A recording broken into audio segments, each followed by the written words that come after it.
2020 हो। रहल तू साथे कटी गइल 19 हो, अब कैसे कटी रानी 2020 हो।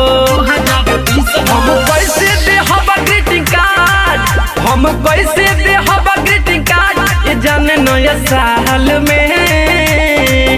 भले नहीं तू फिलहाल, भले नहीं तू फिलहाल भेजब ससुराल में। भले नहीं तू फिलहाल भेजब ससुराल में।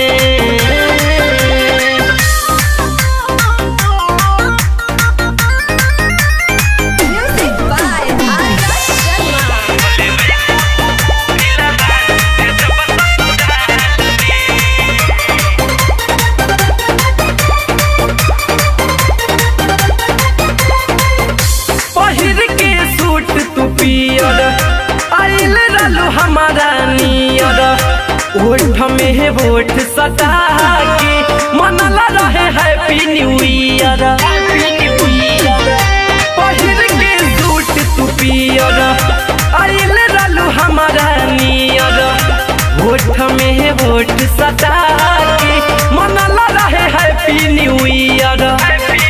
याद पड़ेला देहल तुहार, याद पड़ेला देहल तुहार चुमा गोर गाल में।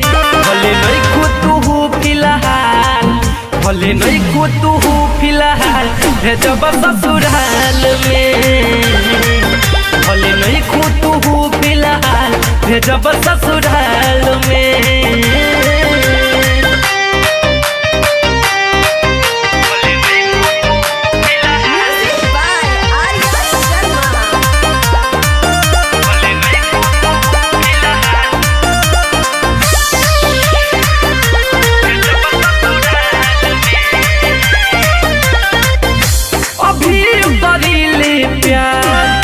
भले तू बड़ू ससुराल भेजब मोर करे जा गिफ्ट बकियो